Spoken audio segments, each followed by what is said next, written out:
So the story begins around 2011, 2012. At that time, I was working in the corporate sector, and life was pretty simple.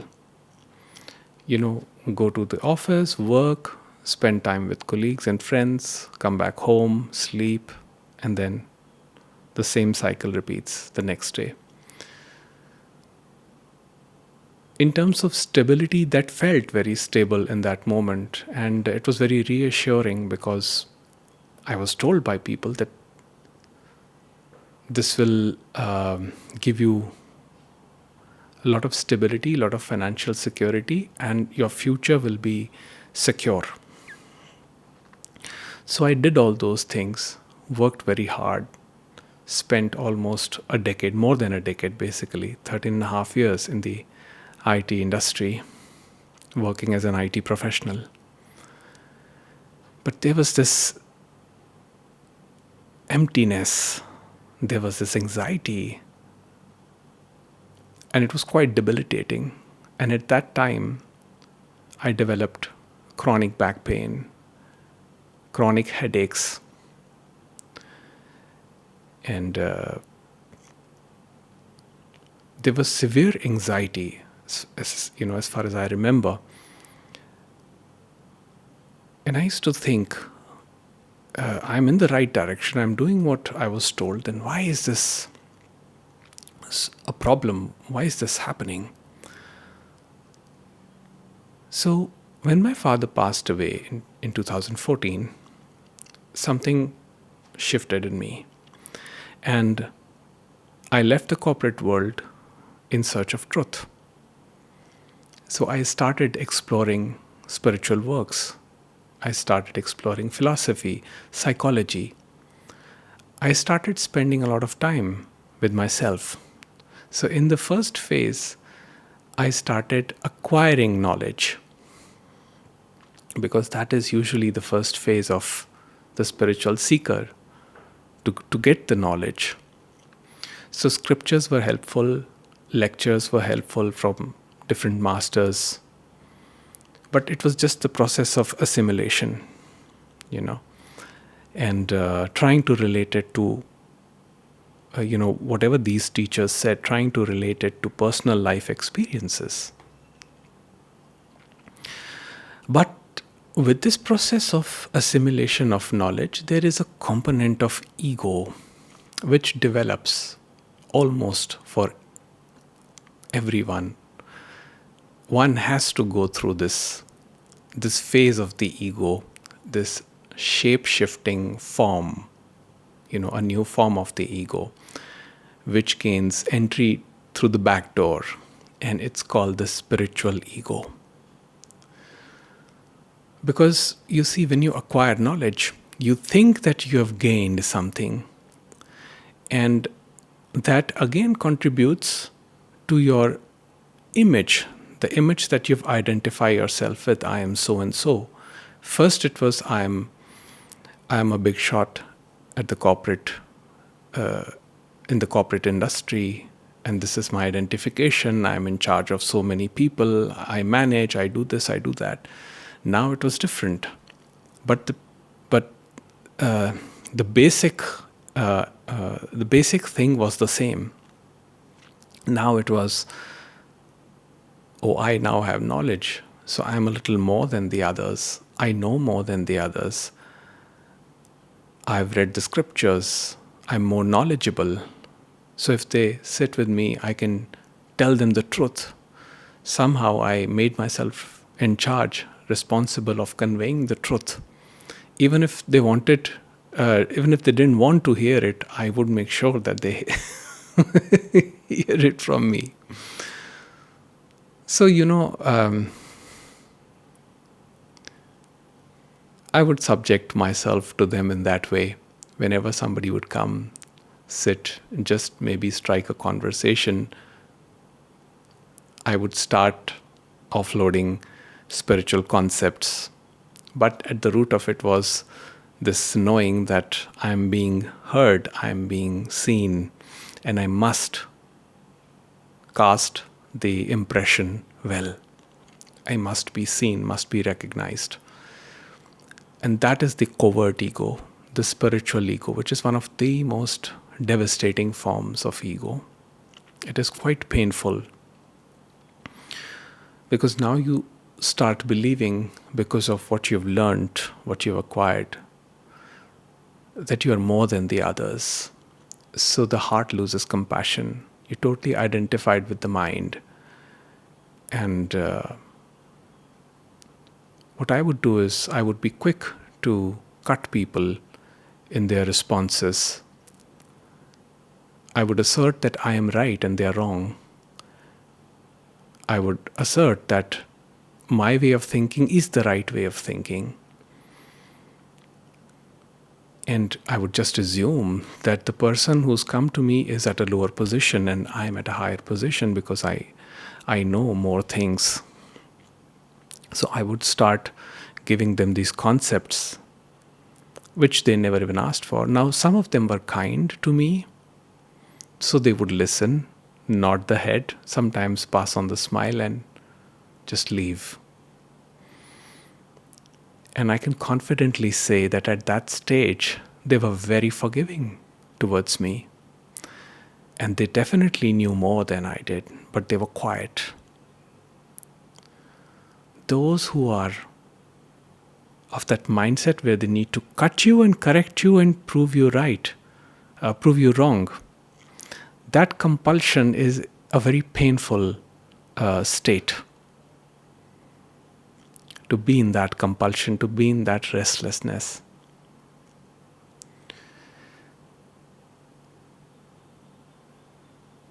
Eventually, it started showing up that I was following the same pattern as I was following in my work life. There was chase there for material, for safety, for security, in the form of money, position, status. Here, it was again seeking the same kind of validation as being seen in a certain way, as being seen the one with the knowledge, the one with who knows more than the others, the special one, the chosen one. So you see, this was again leading to the same trap, that I am still in comparison. I'm still comparing myself to others. Earlier it was happening in the material world, now it's happening in the spiritual world. I'm an advanced seeker, I know more than you. Therefore, I'm entitled to certain privileges. You should call me this way. Now, I didn't explicitly told people to address me in a certain way, but it was expected that people would shower blessings and respect just because I know more.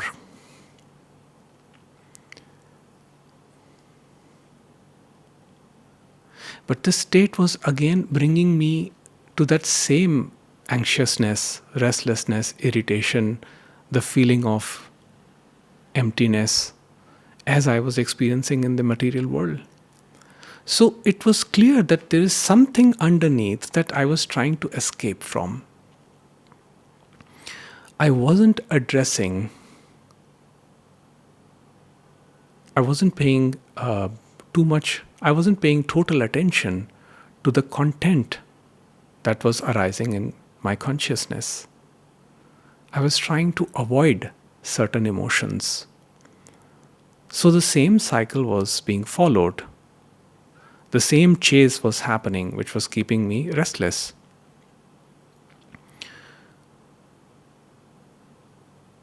As the understanding deepened, all these patterns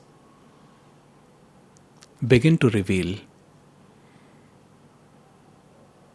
I could see how I was reacting to people, how I was trying to correct them, how I was trying to use certain teachings to prove myself right and prove them wrong. So in proving them wrong, I felt better about myself in that moment. But you see, the underlying pain was something else. The underlying pain was the me, which was not being seen for what it is. The me trying to avoid the content that is arising, thinking that it is separate from the content.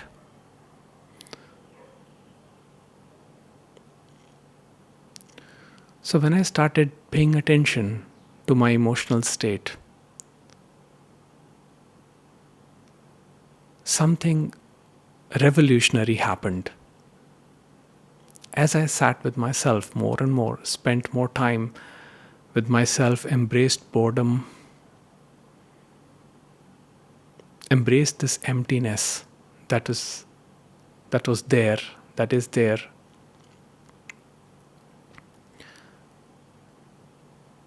I could see what it really is. And that brought insights. That brought up the compassionate heart.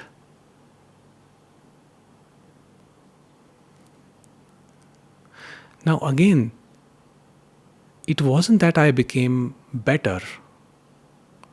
It was just that I became aware. Or let me put it in another way, that there was awareness. The awareness happened. And there was this crack in the structure of this whole personality, which was claiming it knows. It knows the right way. It knows how to achieve the ultimate bliss. There was a crack in that structure. And that crack was very painful.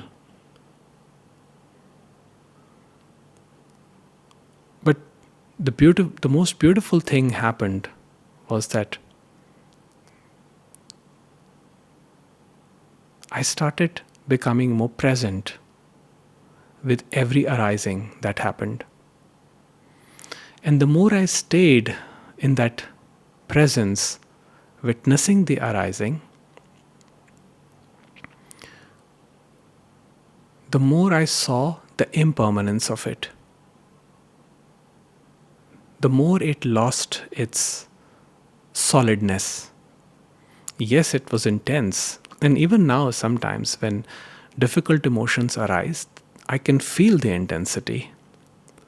But that intensity now has lost its solidness. So it's not that concrete anymore. So I do feel even now intense emotions sometimes. But they're not carried forward horizontally as thinking. Now, reactivity even happens now sometimes. But there is awareness of every reaction that is happening, which makes a huge difference.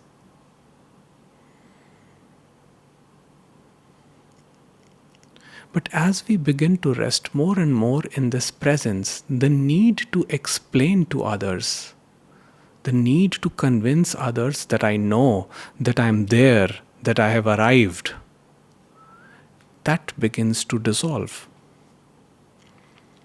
Because one feels complete. One feels the wholeness that is this, here now. So the search for anything external, any validation externally, or any acquisition of material or any form of knowledge, it loses its value. Because what is here now is the most valuable.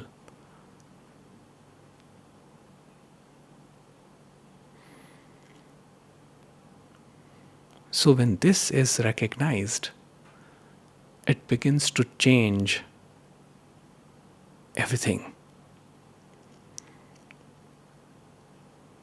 The need to convince others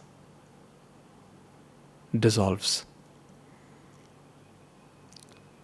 I still give concepts to people, but now there is a sense of ease in the expression. There is no anxiousness trying to make them understand my point of view, trying to convince them. I simply talk and give concepts, tell stories. But after that, it's up to the divine whether they will understand it or not, whether it will strike at the root of their separation or not. That is not in my control. Neither it is my burden. So the notion that I am more than the others and that I can do something to heal others, fix others, change their life, that began to change.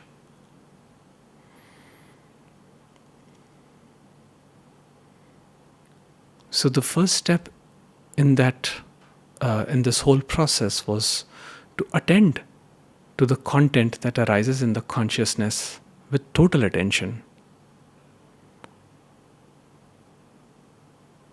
Most of the time, our attention is not total, which means that as the object of experience arises in consciousness, which can be a difficult emotion, a thought, a feeling, or a sensation,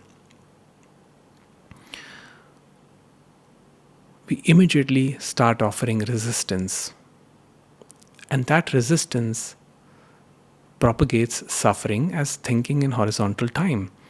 Because the more is the resistance, the more thoughts the mind starts coming up with.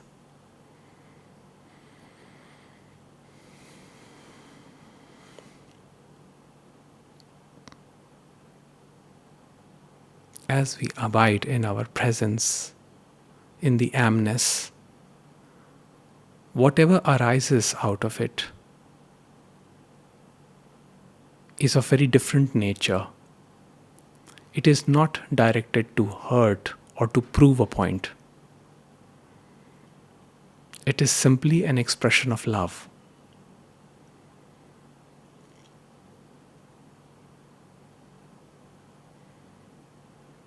It does not come from a place of restlessness, because in presence there is no restlessness. Only in a future-oriented thinking, where we are totally identified with an outcome, there is anxiousness, restlessness. When we want the other to understand our point of view, accept our point of view, it is then that the anxiousness happens. When we say that I am right and you are wrong, my theory is the best and your theory is wrong. And these masters were so forgiving. For example, Ramana Maharishi, when people would come to him and say that they worship a particular deity, a particular god, he never discouraged them. He said, that's fine. He said, it's okay. He said, there are many paths to wholeness. Maybe this is your path. He didn't put forward his Advaita theory and say that, no, my theory is superior. You should abandon your practice and follow my theory. He never said that. Even Ramakrishna Paramhansa would let people do whatever they wanted to, rather than telling them what they should or should not do. Swami Vivekananda once made a mistake of telling someone who used to pray to idols that all these idols are useless. Just recognize the pure consciousness and throw these idols. And it didn't settle well with him. So Ramakrishna Paramhansa intervened and he told Swami Vivekananda that this is your arrogance.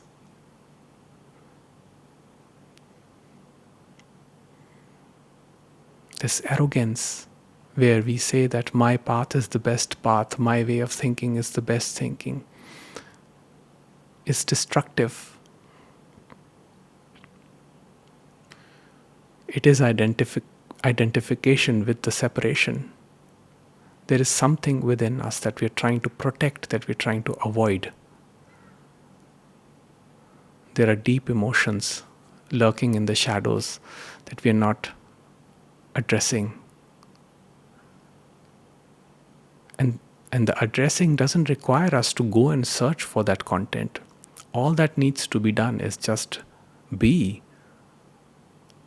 Be in the stillness, in the silence, and let the content arise on its own. Nisargadatta Maharaj said that whatever came to the conscious surface burned.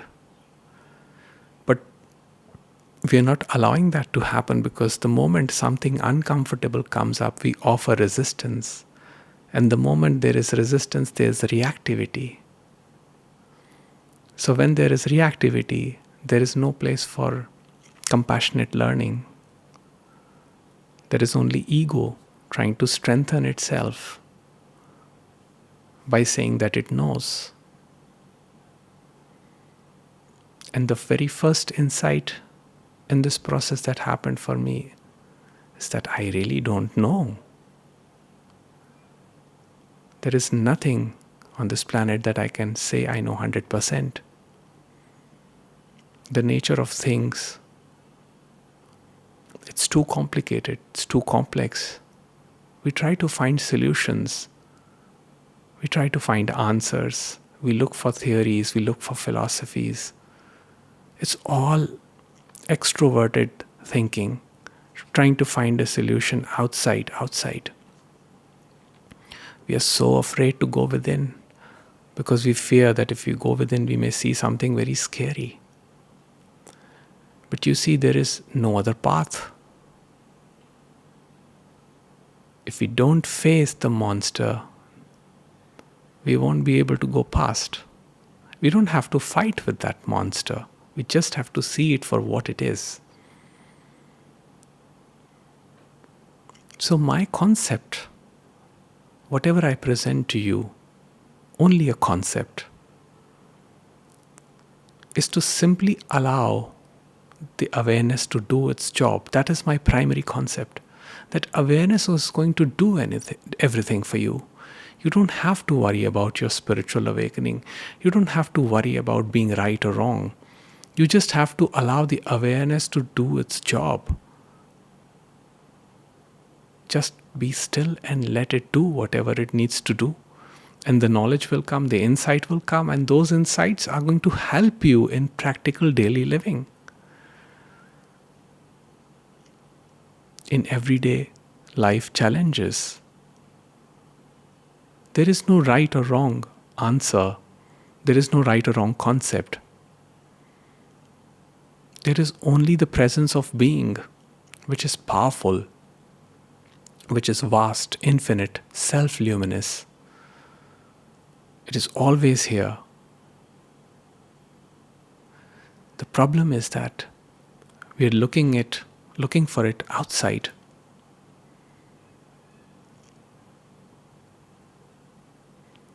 And the more we acquire, the more we think we know, the more we begin to avoid this inner arising. And that creates more and more separation.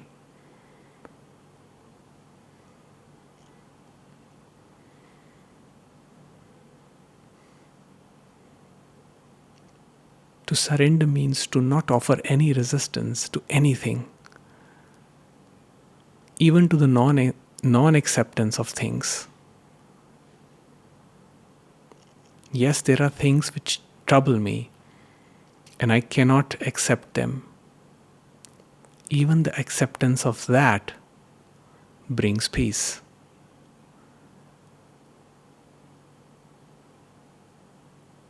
So with that attitude,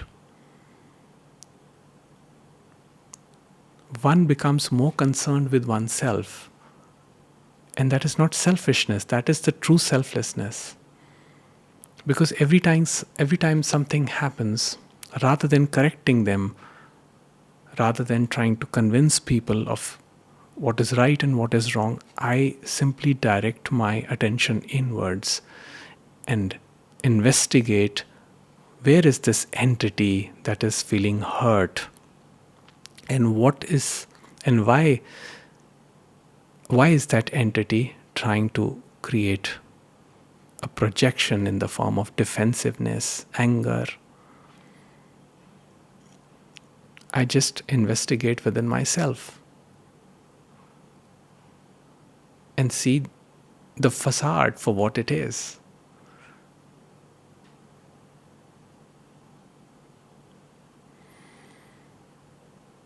This is a phase which every spiritual seeker goes through. And the spiritual seeker tries to convince themselves, they convince themselves and the masters also that now they know, they have arrived. They've seen it all, they've understood. And that is the peak of the arrogance, the spiritual ego. And that is probably the last hurdle. Because after that comes humbleness through suffering, through pain, through life experiences.